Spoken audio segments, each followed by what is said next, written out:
So, the state of play finally happened, and was it everything we hoped and dreamed for? Yes and no, in a way, for me at least. We're going to go through all of the announcements in terms of PSVR 2 and one unfortunate game that is not coming to PSVR 2 that we thought might in today's video. But I just want to say I'm hot off the press coming off from the live stream over on Without Parole. We watched the state of play last night. It will be at the time of this video going out. I just want to say thank you to Brian and Miles for their hospitality. It's always a blast either playing games with them or hopping on a call and doing the podcast, and I'm appreciative of everybody who tuned in. We had over 1,000 concurrent viewers on that stream, which is absolutely nuts. So thank you if you tuned in there, and it was a great time. But with that being said, after I plug that only 20% of you are subscribed and we're trying to get to 10k, so if you do feel like subscribing, it doesn't cost you anything to do so, and it's free to unsubscribe in the future if you don't want to. But with both of those being said, let's talk about this state of play. We're going to kick off this recap with the game that I can talk the least about because I have to be careful with what I say. Obviously, Behemoth. I'm under embargo still about this game, but we got our first gameplay trailer yesterday, and fuck me, did it look incredible. It looked exactly like the CGI trailer that came out a little while ago. I was trying to put on my game face a little bit and not give anything away as the trailer played yesterday, but it does look pretty wild in terms of scale, in terms of the combat, and the weight behind each swing and parry. The gore looks absolutely phenomenal. The grappling hook mechanics look just insane as well, and the behemoths themselves just steal the show, along with confirmation that we have different areas as well in the game, including not just the snowy mountain that we've seen in the other teaser, the CGI one a couple of years back, but also confirmation that we get some other locations like what looked like a bit of a forest or swamp. So lots of stuff confirmed there, from the small scale fights with normal human sized enemies to the big behemoth fights where you use the grappling hook to say pull them to the ground as we saw in the trailer. There's so much to talk about here, and I'm going to leave that mostly for when the embargo lifts so I can freely speak about it without having to kind of dance around words or things I can't talk about. So just keep your eyes open over the coming days or weeks, ambiguous time frame.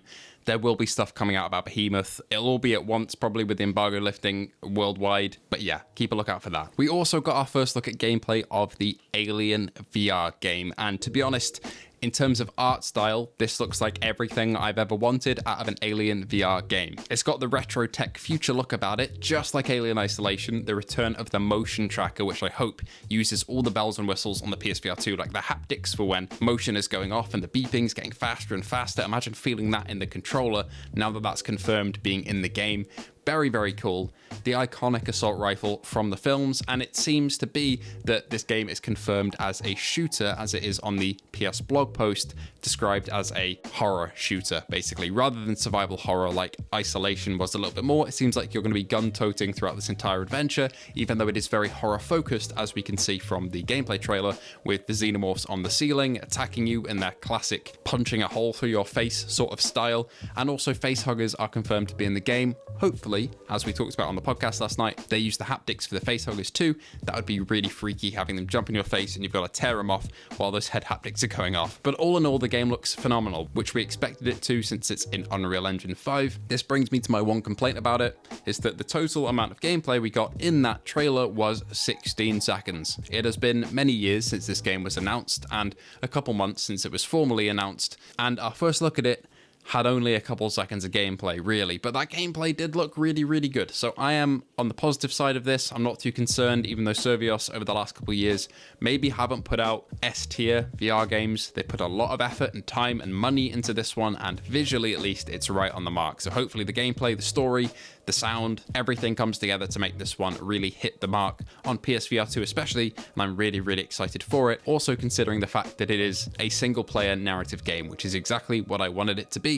Not a roguelite, not a multiplayer game, but just basically the closest thing to Alien Isolation that we can get in VR, barring the actual VR mod for Alien Isolation. So yeah, very excited for that, but I'm a little disappointed that we only got a couple seconds of gameplay footage, but goddamn does it look good.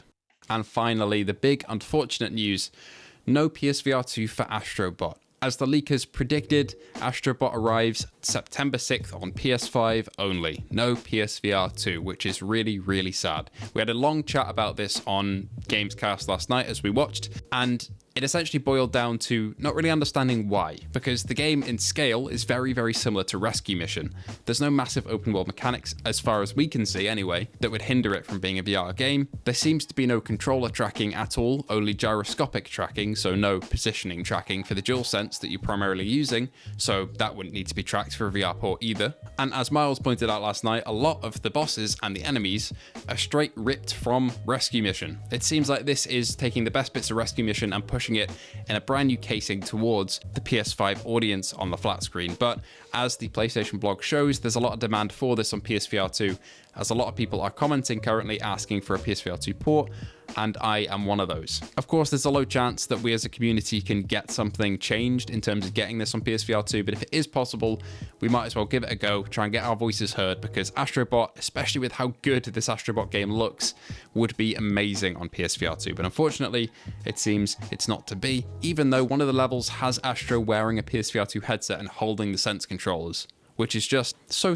cruel, Astro. Why would you do that? Anyway, that wraps up our State of Play roundup, and all in all, I am both happy and not too happy with it. On the one hand, Aliens visually looks absolutely stunning and is including a lot of the props, weapons, and enemies that I would want from an Aliens VR game. Behemoth, in the most vague way that I can put it, looks absolutely incredible in terms of what we got shown in that gameplay trailer, and I cannot wait to talk about it. But unfortunately, of course, ASTROBOT seemingly is no more for that dream of it being on PSVR 2. The closest thing we might ever get would be maybe a remaster of Rescue Mission, but Sony don't really seem concerned about looking into the past to bring up new PSVR 2 games, so that seems unlikely as well. But who knows, if you make enough noise, maybe some change can happen. But all in all, I'm pretty positive, but a little mixed on certain things with this State of Play. But as a start of summer showcase to just catch people up to speed on PS5 and what's happening going forward, it's enough to tide me over and keep me happy until the showcase that will probably come in September, showing off the PS5 Pro, some more VR games, and some more big hitting flat screen games, like maybe a new Naughty Dog IP and Ghost of Tsushima 2. Anyway, thank you all for watching. What did you think of the State of Play? Let me know down below in the comments. Thank you to our patrons and YouTube members, Luke Bettany, Phil Irving, Hazit Mirza, Ace Gamer, Hippie Pickle, Jin007, A License to Chill, and Sun W2F.